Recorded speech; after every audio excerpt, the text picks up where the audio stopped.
₹2200 में Jammu Kashmir housing board की जानिब से फ्लैट दिया जा रहा है। क्या है रियलिटी, यही समझने की कोशिश करेंगे। हमने ग्राउंड पे भी रिपोर्ट की थी नाजरीन इकराम आज सुबह 10 बजे के आसपास और आपको तमाम इत्तला पहुंचाई थी। इस वक्त हमारे साथ बातचीत करने के लिए एमडी साहब शबीर अहमद जी हैं। हम जिनसे ये तफसीलाती तौर पर समझने की कोशिश करेंगे जो सुंजमा के अंदर फ्लैट बनाए गए हैं और ₹2200 में जो है वो एक आम शहरी को प्रोवाइड किया जा रहा है, जिसमें नॉन लोकल्स को भी और लोकल्स को भी जो है वो यहाँ पे मौका मिलेगा। और साथ ही साथ जो लोग यहाँ पे मजदूरी कर रहे हैं, स्ट्रीट वेंडर्स हैं या वो गरीब तबका जो आज तक मुश्किलात और मुसीबत का सामना उठा रहा था, क्या आज उनके लिए एक राहत की सांस है कि एमडी साहब की जानिब से और इनके डिपार्टमेंट की जानिब से एक बहुत बेहतरीन इनिशिएटिव लिया गया है और इस इनिशिएटिव में जो है वो आम शहरियों को जो है वो ये फ्लैट्स वगैरह तकसीम किए जाएंगे सिर्फ ₹2200 में। सर बहुत बहुत शुक्रिया, आपने अपना कीमती समय दिया अपने बिजी स्केड्यूल में से।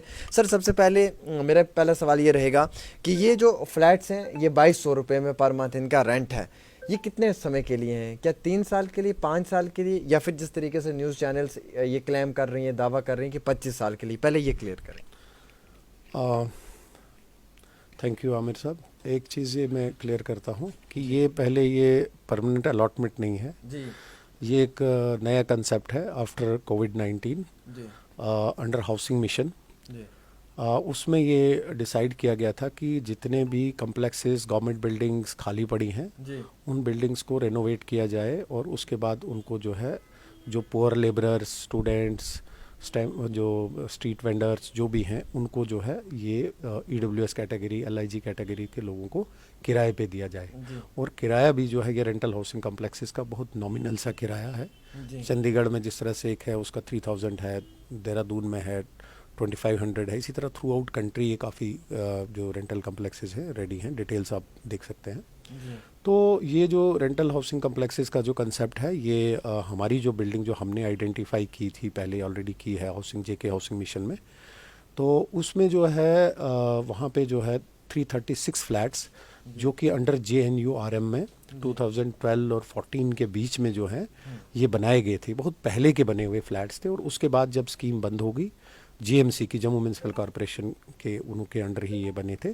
फिर जब ये स्कीम बंद होगी तो उसके बाद जो है ये फ्लैट्स जो हैं बिल्कुल डाइलेपिटेटेड कंडीशन में है। इनको अभी दरवाजे भी नहीं लगे थे, जस्ट स्ट्रक्चर खड़ा हो गया था। और फिर 2014 से लेकर अभी तक जो है 2022 तक जो है बिल्कुल वो पड़े हुए थे वहाँ पे, तो खाली वो थे। उसमें जो है उनकी कंडीशन बिल्कुल ख़राब थी, कोई यूज़ नहीं हो रहे थे, बल्कि अगर कुछ और साल रहते तो वो गिर भी जाते। तो ये कोई नए फ्लैट अलॉटमेंट के लिए नहीं बनाए गए हैं। ये जो उन्हीं जो पुराने फ्लैट्स को है उनको हमने रिपेयर किया है, रेनोवेशन किया है। पहले इसको 3 बार टेंडर लगाए कि कोई प्राइवेट जो है प्राइवेट वेंडर कोई आएगा जो कि सर्विस देगा और गवर्नमेंट के फिक्स रेट पे इन पुअर लोगों को दे देगा। बट 3 टाइम्स टेंडर निकाले लेकिन कोई आया नहीं। फिर उसके बाद जो है हाउसिंग मिशन ने डिसाइड किया कि ये जो है JNK हाउसिंग बोर्ड जो है ये इसको रिट्रोफिटिंग और रेनोवेशन करेगा और उसके लिए ये अपना पैसा लगाएगा और जो ट्रंक इंफ्रास्ट्रक्चर है उसके लिए गवर्नमेंट जो है फंडिंग करेगा, रोड्स के लिए, पानी के लिए, बिजली के लिए, वो जो है वो एमिनिटीज़। 3 साल 5 साल तो उसके बाद जो है इसमें ये जो रेंटल का जो है ये बेसिक रिक्वायरमेंट जो है नॉन लोकल टर्म को जो है मिसयूज़ किया जा रहा है, मिस इंटरप्रेट किया जा रहा है। Basically non local to Jammu, क्योंकि जो लोकल जम्मू का होगा उसका अपना घर होगा, चाहे उसका कुछ ना कुछ होगा, अपना घर होगा। अगर उसका भी घर नहीं होगा, अगर पुअर वो भी होगा तो उसको भी, पुअर वाले को अगर उसका घर नहीं है उसको उसके लिए भी है ये रेंटल पे। ये तो ऑल पुअर को, ये लोकल नॉन लोकल जो है ये मिक्स इसको कर दिया गया है। ऐसा वो नहीं है कि ऐसा कोई और प्लान वे में आज ही हमने बनाए हैं और नॉन लोकल के लिए ये बनाए हैं और उनको यहाँ सेटल करना है, ऐसा इसके साथ कोई लिंक नहीं है। ये 2012 के बने हुए फ्लैट पड़े थे, ये आज इनके लिए नहीं बनाए गए हैं।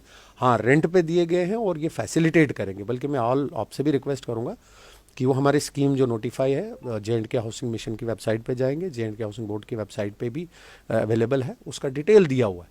ये इनिशियली 3 इयर्स के लिए अलॉट होंगे और 3 इयर्स के लिए फिर उसके बाद असेसमेंट होगी कि अगर स्टूडेंट है कोई तो उसका अगर 5 साल का कोर्स है तो 2 साल उसको और चाहिए और उसको हॉस्टल नहीं मिला है वो भी है। अगर कोई स्ट्रीट वेंडर है, अगर कोई जिस तरह से कोई रिक्शा वाला है वो उसने पहले 3 साल के लिए लिया है, अगर उसको और कंटिन्यू यहाँ कर रहा है और करेगा, कोई फैक्ट्री में काम कर रहा है, लेबरर है, तो वहाँ पे काम कर रहा है तो वो 3 साल के लिए पहले दिया जाएगा, फिर असेसमेंट देखी जाएगी उसके, ऐसे ये कर रहा है काम अभी कंटिन्यू कर रहा है तो पहले 3 साल, फिर उसके बाद 2 साल, फिर एक साल देख देख के कंटिन्यू। सर मंथली इनकम कितनी होनी चाहिए एक आम शहरी की जो ये फ्लैट लेने के लिए जाएगा? जो इकोनॉमिकली वीकर सेक्शन से है कितना उसका सालाना इनकम होना चाहिए? जो लो इनकम ग्रेड से है उसका कितना होना चाहिए? इसमें जो EWS ग्रुप के लिए 3 लाख जो गवर्नमेंट की सीलिंग फिक्स है, 3 लाख से कम इनकम होनी चाहिए, और जो लो इनकम ग्रुप है उसका जो है 6 लाख से कम, यानी कि 50,000 पर मंथ से कम उसकी इनकम होनी चाहिए। जी जी सर, इसकी फॉर्मेलिटीज़ वगैरह? इसकी जो है जिस तरह से उसमें फॉर्म जो ऑनलाइन फॉर्म फिलअप करेंगे उसमें लिखा हुआ है कि उसमें जो है जिस तरह आधार कार्ड उसका होना चाहिए, फिर जम्मू में रीज़न होगा उसका, अगर कोई स्टूडेंट है तो एडमिशन का प्रूफ दिखाएगा, और कॉलेज से होगा कि हमारा बोनाफाइड स्टूडेंट है, कोर्स कितने साल का है, अब अगर 2 साल हो गए तो 3 साल का कोर्स बचता होगा तो उस पर लिखा होगा कि कितने साल का प्रूफ देना पड़ेगा, और अगर यहाँ पे किसी फैक्ट्री में काम कर रहा है, कोई शॉपकीपर है, कोई शॉपकीपर पे शॉप पे काम कर रहा है तो उसको प्रूफ देना है, और साथ में अगर रेंट पे रह रहा है तो रेंट का भी प्रूफ देना कि मैं ये रेंट पे रह रहा हूँ, तो वो है। उसके बाद जब तक कमेटी बनी है उसका एक वो आधार लिंक्ड वेरिफिकेशन इसका होगा, एक प्रॉपर एक नंबर जनरेट होगा, और उसके बाद जो एक ट्रांसपेरेंट तरीके से इसकी अलॉटमेंट होगी। सर इसमें जी जी सर, इसमें अभी तक ये भी शिकायत दर्ज की जा रही है आम शहरियों की जानिब से कि वेबसाइट को लेकर थोड़ी सी प्रॉब्लम आ रही है, वेबसाइट पे लोग जो है वो रजिस्टर नहीं कर पा रहे हैं। हाँ, इसमें जो है आज जो है कोई 2-3 घंटे के लिए जो हमारी वेबसाइट जो है उसको अपडेशन उसमें वो चल रहा है, तो by evening it will be clear. ये आज ही प्रॉब्लम हुई है, आज से पहले जो है जो अभी हमने 15 अप्रैल से स्टार्ट किया है फॉर्म लेने, तो आज से पहले कंटिन्यू चल रही थी, आज प्रॉब्लम हुई है, तो ये बाई 3-4 घंटे तक ये प्रॉब्लम जो है by evening it will be clear, और उसके बाद जो है 15 मई इज़ द लास्ट डेट। और हमारे जो ये फ्लैट्स हैं अभी 96 फ्लैट 6 ब्लॉक्स कंप्लीट है, और नेक्स्ट फेज़ 30 जून तक जो है 7 ब्लॉक्स और कंप्लीट हो जाएंगे, और बाई 30 अक्टूबर 336 जो है ये कंप्लीट हो जाएंगे हमारे फ्लैट्स। सर मैं ये जानने की कोशिश करूंगा आपसे कि कब तक हम ये उम्मीद रखते हैं कि यहाँ पे शिफ्ट हो पाएंगे आम शहरी जिन लोगों के अलॉट होंगे? हम बस इसमें जो है फॉर्मल लॉन्चिंग जो है हम स्कीम की कर लेंगे, और कोशिश करेंगे कि विद इन जो जो जो हम साथ में अलॉटमेंट भी करते रहेंगे, और जो जो हमारे जो तैयार हो गए हैं तो उनमें शिफ्ट भी करेंगे बाई 15 to 20 डेज़। मुझे लग रहा है बाई नेक्स्ट मंथ में जो है विल स्टार्ट शिफ्टिंग, मतलब जो उसमें अलॉटमेंट स्टार्ट कर लेंगे 15 मई के साथ साथ में ही स्टार्ट करेंगे जब लास्ट डेट खत्म हो जाएगी। सर कितना ट्रैफिक आपको इस वक्त वेबसाइट पे मिल रहा है लोगों की जानिब से जो ऑनलाइन एप्लीकेशंस वगैरह दी जा रही हैं? अभी तो जर्नल उतना अभी कोई ज़्यादा नहीं है, रश नहीं उतना, अलबत्ता इंक्वायरीज़ जिस तरह से हैं काफ़ी आ रही हैं, जो हमने 2 नंबर ही ये मोबाइल नंबर्स उस पर रखे हैं साइट पे, तो सीनियर प्रोग्रामर और एक स्टेट लेवल कंसल्टेंट हमारे 2 हैं, ये कंटिन्यूसली लोगों की रिप्लाई दे रहे हैं। अभी तो मतलब क्वेरीज काफ़ी आ रही हैं, पूछ रहे हैं क्या पैटर्न है, क्योंकि ये तो इस टाइप का जो रेंटल हाउसिंग का कंसेप्ट जो ये नया है, तो उसमें से जो है उसको क्लैरिफिकेशनें दे रहे हैं कि क्या फॉर्मेलिटीज़ देनी है उनको और कैसे अप्लाई करना है। तो मैं भी आपके माध्यम से मैं लोगों को ये बोलता हूँ, मतलब पब्लिक को ये, और पुअर्स ही अप्लाई करना, कोई हाई इनकम वाला अप्लाई ना करे, बल्कि आपके आगे पीछे जो लोग हैं पुअर लोग हैं, और थ्रू आउट यूटी के किसी भी कॉर्नर से भी हैं, काफ़ी स्टूडेंट्स यहाँ पे हैं, लेबरर्स यहाँ पे जम्मू में हैं जो जम्मू में नॉन लोकल है। अब इसका कोई मिस इंटरप्रेट ये ना किया जाए कि ये सिर्फ बाहर वालों के लिए बनाया, आउट ऑफ J&K से बनाया है, ऐसा कुछ नहीं है। रेंटल हाउसिंग कम्प्लेक्सेस जो है ये कंसेप्ट एक नया है, बट कोविड के बाद हुआ है, और लेबर क्लास की जो पुअर्स की उनको देखकर ही ये स्कीम बनाई गई है। तो फाइनली जो है अब हम कोशिश करेंगे कि भाई अक्टूबर एंडिंग तक इनको हैंड ओवर पोजीशन कर दें। सर कुछ पॉलिटिकल पार्टीज़ के रिएक्शंस भी हमने देखे हैं कि वो नॉन लोकल्स को लेकर ये बात करेंगे थ्रू आउट इंडिया, यानी कि अलग रियासतों से, गुजरात, पंजाब, महाराष्ट्र, बिहार, यूपी, वहाँ के लोगों के लिए भी एक बड़ी राहत की सांस है कि उन लोगों को भी अब जम्मू में जो है वो फ्लैट मिलने जा रहे हैं, और जम्मू कश्मीर के लोगों को जो है वो शायद इतना ज़्यादा मौका नहीं मिल पा रहा है जितना बाहर के लोगों को मिल रहा है। तो एज ए आप मैनेजिंग डायरेक्टर हैं शबीर साहब, तो मैं आपसे जानने की कोशिश करूँगा कि इस बात में कितनी सच्चाई है? देखिए, जो रेंटल हाउसिंग कम्प्लेक्स का जो कंसेप्ट है ये नया कंसेप्ट है। पहले तो ये इसको किसी और के साथ लिंक करने की ज़रूरत नहीं है। Yes sir. 3 साल के लिए जब कोई ले लेगा तो 3 साल के बाद उसको खाली भी करना है। पहले तो जब अलॉट होगी तो उसमें भी देखा जाएगा कि एक रेंट डीड इसमें बननी है, जो कि एक बड़ी स्ट्रिक्ट टर्म्स एंड कंडीशंस उसमें है। अगर 1 महीने से ज़्यादा कोई अगर बैठेगा तो उसमें उसकी पेनल्टी जो है वो 20 to 30 टाइम्स उसका एनहांस रेंट हो जाएगा, तो वो स्ट्रिक्टली ऑनलाइन पे करना है।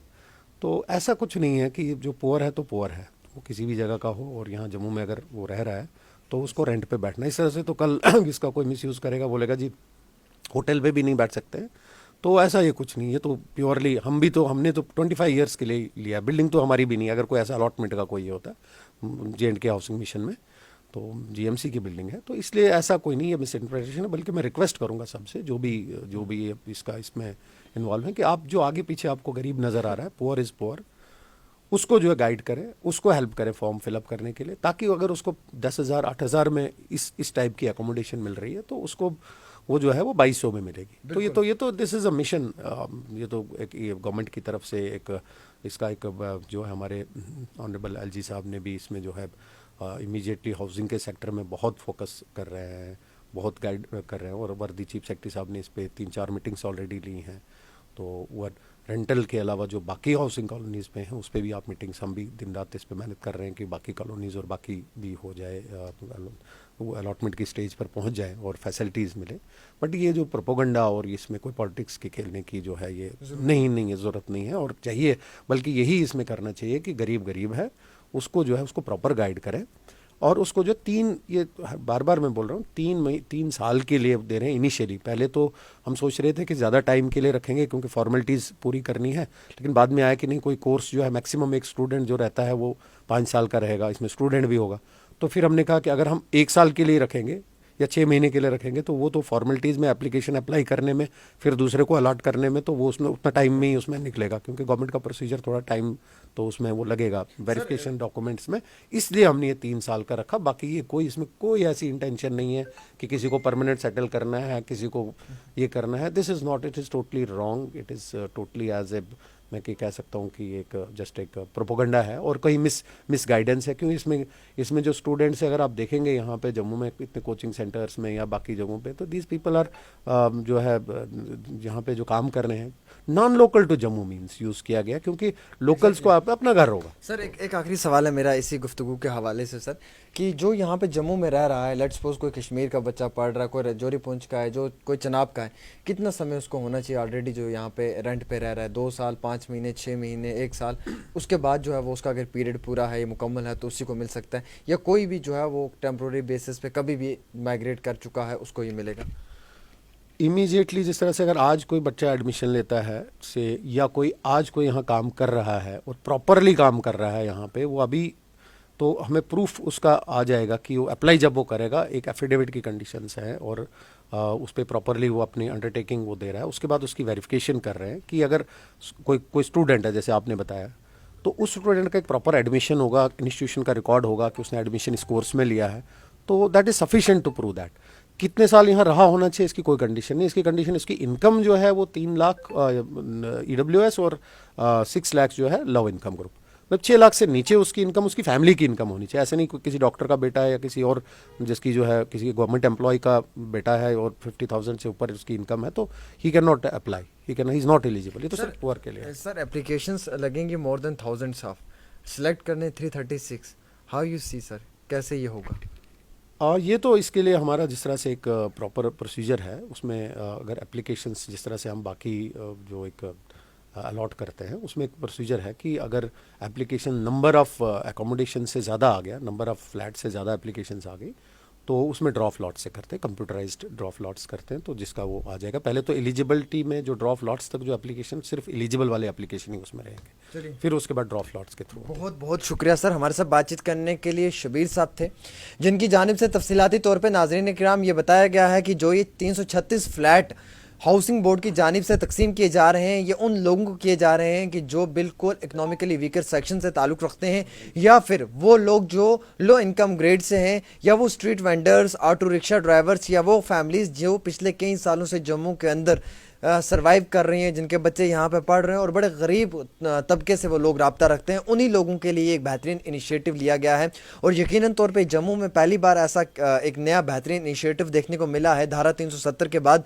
तो हम ये समझ सकते हैं कि लोगों के अंदर एक कन्फ्यूजन तो क्रिएट होगा इस चीज़ के लिए कि उन्हें लगता है कि कोई बड़ी चीज़ है ये, लेकिन ये मान कर आप चलें कि मुंबई हो, दिल्ली हो, या बाकी रियासतें हों, बाकी यूनियन टेरिटरीज़ हो, वहाँ पर ऑलरेडी इस तरीके के कई सारे इनिशिएटिव्स जो हैं वो ग्राउंड पर गवर्नमेंट ने इम्प्लीमेंट कर दिए हैं। हालांकि आप अब नॉन लोकल को लेकर जो एक प्रोपोगंडा चलाया जा रहा है, मैं काइंडली सब लोगों से दरख्वास्त करूंगा कि आप इस चीज़ के ऊपर बिल्कुल भी जो है वो गौर व फिक्र ना करें, क्योंकि नॉन लोकल वो हैं जो जम्मू के अंदर रहने वाले नहीं। वो नॉन लोकल कश्मीर का भी हो सकता है, वो राजौरी पुंछ का भी हो सकता है, वो चनाब का भी हो सकता है, वो रियासी का भी हो सकता है, वो कहीं भी किसी भी जगह से हो सकता है। तो एक गरीब नॉन लोकल को जो है वो दिया जा सकता है रहने के लिए, जो टेम्प्रोरली या परमानेंट बेसिस पे माइग्रेट करके जम्मू आया हो। और इसी हवाले से इसी ज़िमन में जो है वो हमें तमाम तफसीलाती तौर पे बात पहुंचाने की कोशिश की। 336 फ्लैट हैं सुजमा के अंदर, 1000 से ज़्यादा एप्लीकेशंस लगेंगी। ये फ्लैट किसको मिलेंगे नाजरीन किराम, यही जानने की कोशिश की हमने MD managing director Jammu Kashmir house board जनाब मोहम्मद शबीर साहब से, जिन्होंने हमें तफसीलाती तौर पर इन तमाम सवालों के जवाब दिए। और हम उम्मीद रखते हैं इस वीडियो को आप ज़्यादा से ज़्यादा शेयर करेंगे और तमाम लोगों तक पहुँचाने की कोशिश करेंगे। पिछले 3 दिन से लगातार मैं देख रहा हूं कि ग्राउंड पे इस चीज़ को लेके काफ़ी कन्फ्यूजन था, और मैंने बेहतर और मुनासिब जाना कि मैं ऐसे हालात में आपके साथ हायर ऑफिशियल की मुलाकात करवाऊं ताकि आप लोगों का कन्फ्यूजन क्लियर हो। बाकी दीजिएगा अपने मेज़बान को इजाज़त, देखते हैं खास रिपोर्ट डेली तस्कीन पे आमिर सुहेल के साथ। अल्लाह हाफिज़।